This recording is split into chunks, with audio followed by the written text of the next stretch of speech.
अजीज़ तलबात, अब आ जाएँ सफ़ा नंबर 14 पर, जिसमें हमारा सबक का नाम है इस्लाम में गदागरी की मज़म्मत। इसके मुसन्निफ़ के बारे में, मौलाना अल्ताफ़ हुसैन हाली के बारे में हम पढ़ चुके हैं। आज हम सबक पढ़ेंगे और सबक गदागरी के सबसे पहले आपको मायने पता होना चाहिए कि गदागरी का मतलब क्या है। भीख मांगना और हाथ फैलाना। मज़म्मत के मायने है रोकना। भीख मांगने की जिस कदर मज़म्मत इस्लाम में की गई है, शायद ही किसी मज़हब में इसकी बुराई की गई हो। इस्लाम जो है भीख मांगने को एक बुरा फ़ेल करार देता है, क्योंकि भीख मांगने से इंसान की इज़्ज़त नफ्स मजरूह हो जाती है। गदागरी इंसान को बेहिस और बेहया बना देती है। भीख मांगने वाले हमेशा नाकारा होते हैं, वो मेहनत नहीं करते। इसीलिए सबसे ज़्यादा इस्लाम में इसकी बुराई की गई है। जितनी बुराई इस्लाम में की गई है, शायद ही किसी दूसरे मज़हब में इसको बुरा फ़ेल समझा गया हो। सवाल की इंसदाद को रसूल सल्लम इस कदर ज़रूरी समझते थे, जिस तरह तौहीद और नमाज पंजगाना की तालीम को अहमियत देते थे। यानी सवाल के तदारुक को, सवाल के ख़त्म करने को वो कहते हैं। जिस तरह नमाज पंजगाना की बहुत अहमियत है, इस तरह सवाल ना करना भी बहुत ज़रूरी है। चुनांचा अब्दुर्रहमान बिन औफ बिन मालिक फरमाते हैं, अब्दुर्रहमान बिन औफ बिन मालिक एक सहाबी थे, इन्होंने ये इस्लाम लाने वालों में 13वें शख्स थे और जो है अशरा मुबशरा में भी इनका शुमार होता है। इन्हें अमीनुल उम्मत का लक़ब भी मिला। वो कहते हैं कि जिन लोगों ने हज़ूर सल्लम से बैत की तो क्या हुआ, वो कहते हैं मैंने उनको देखा कि अगर उन किसी के हाथ से सवारी की हालत में कोड़ा भी गिर जाता तो वो इस ख्याल से कि कहीं सवाल में दाखिल ना हो, किसी राह चलते से अपना कोड़ा ना मांगते थे। कोड़ा एक बहुत मामूली सी चीज़ है, अगर कि गिर जाए तो हम किसी को कह भी सकते हैं कि हमें उठा के दे दो, लेकिन कहते हैं वो सहाबा कराम जिन्होंने हज़ूर सल्लम ने जिनसे बैत ली कि हम किसी इंसान से सवाल नहीं करेंगे, तो सहाबा कराम ने हज़ूर सल्लम के इस फरमान पर इतनी पाबंदी के साथ अमल किया कि कभी किसी से ये ना कहा कि ज़रा ये कोड़ा उठा के दो। वो ये कहते थे कि ऐसा ना हो कि ये भी सवाल में शामिल हो जाए। फिर कहा जाता है, बेशुमार रिवायतों से मालूम होता है, रिवायतें कहते हैं किसी बात को पहुंचाना, ठीक है, जिसके पीछे कोई ना कोई बात पोशीदा हो। हज़रत सल्लम साहिल से बहुत नफ़रत करते हो, और जो शख्स बग़ैर इस्तेरारी बेचैनी की हालत में सवाल के लिए कुछ वसूल करता उसको उसके हक़ में आराम समझते थे। यहाँ तक कि जो शख्स एक वक्ती खुराक मौजूद होने पर सवाल करे, उसके बारे में आपने ये फरमाया कि वो अपने लिए कसरत से आतिश दोज़ख की आग तलब करता है।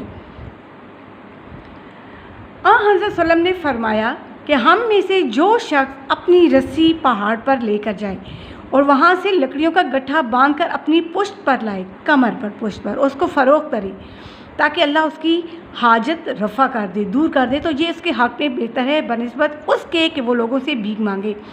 अब रस्सी से की मिसाल क्यों दी कि सख्त मेहनत का काम, कि कोई शख्स सख्त मेहनत करता है और अपना पेट पालता है, तो वो उस शख्स से बहुत बेहतर है जो आराम से दूसरों के आगे हाथ फैलाता है। आयत इब्ने उम्र से रिवायत है कि आप सल्लम ने फरमाया, अगर तुम लोग जानो कि सवाल करने के क्या नताइज है, तो कोई शख्स सवाल करने के लिए दूसरे शख्स की तरफ रुख ना करे, क्योंकि सवाल करने को बहुत बुरा करार दिया गया है, सवाल करने वाले को मलून करार दिया गया है। तो इसलिए कहते हैं कि अगर कोई शख्स ये जान ले कि सवाल करने वाले को जो है आतिश दोज़ख में रखा जाएगा, तो वो शख्स कभी भी सवाल ना करे। जो साइल खुदा को सिर्फ भीख मांगने के एक औजार जानता है, हथियार समझता है, यानी खुदा का नाम लेकर भीख मांगता है, उसकी निस्बत अल्लाह ने फरमाया वो मलून है, यानी उस पर लानत है, उसको बुरा भला कहा गया है। साइल कहते हैं सवाल करने वाले को। साइल अपने अंदोखते को, जो उसने माल जमा किया है और वो उसको छुपाता है, और जो उसने भीख के ज़रिए जमा किया है, भीख मांग के, और फिर उसको छुपाता है, और बावजूद इसकी इस्तिताअत के वो अपनी नादारी का इजहार करता है, तो वो उसके लिए कुफ्रानी नेमत, द्रोहगोई और मकारी से सख्त तरीन गुनाहों को अपनी कामयाबी का ज़रिया गर्दानता है। कहते हैं जिन लोगों ने अपना माल छुपाया और दूसरों से सवाल किया, तो वो अल्लाह की बहुत सख्त गुनाहगार, यानी वो अल्लाह की नेमतों से इनकार कर रहे हैं, नाशुक्री कर रहे हैं, झूठ बोल रहे हैं, और मकारी से जो कुछ इकट्ठा कर रहे हैं वो समझते हैं यही हमारी कामयाबी है, हालांकि ये उनकी नाकामी है।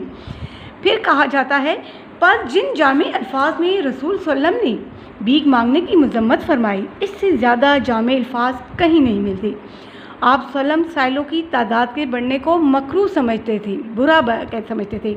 ज़ाहिर है कोई चीज़ साइलों की तादाद बढ़ाने वाली ऐसी नहीं जैसे मुस्तहिक और गैर मुस्तहिक साइल का सवाल पर पूरा करना। वो कहते हैं साइलों की तादाद कैसे बढ़ती है, इसी तरह कि हम अक्सर औक़ात गैर मुस्तहिक जो कि हकदार नहीं है उनको कुछ दे देते हैं। यानी मुस्तहिक को तो देना सवाब है, लेकिन गैर मुस्तहिक को जब हम देते हैं तो लोगों में एक को देखकर दूसरा, दूसरे को देखकर तीसरा, ये आदत जो है लोगों में परवान चढ़ती है कि क्यों ना हम भी आराम से जो है सवाल के ज़रिए कुछ मांग लें। मुतअद्दिद रवायात के अंदाज़े कलाम से मालूम होता है कि आप गैर मुस्तहिकों का साइल पूरा करने से खुश ना होते थे। चुनांचे अबू सईद से रिवायत है, अबू सईद भी एक सहाबी, उन्होंने आप सल्लम की बात को बताया, रिवायत है उनसे, खुदा की कसम है खुदा की, जो गैर मुस्तहिक साइल मेरे पास से अपना मतलब पूरा हासिल करके ले जाता है वो मतलब नहीं उसके हक़ में मगर एक आग। यानी वो मतलब नहीं है बल्कि क्या है, एक आग है, वो अपना मतलब नहीं पूरा करता, आग ले रहा है। ये सुनकर हज़रत उमर ने अर्ज़ किया आप सल्लम क्यों उसका मतलब पूरा करते? आपने फरमाया क्या किया जाए, लोग तो मानते नहीं और खुदा ताला रद्द सवाल को मुझसे पसंद नहीं करता।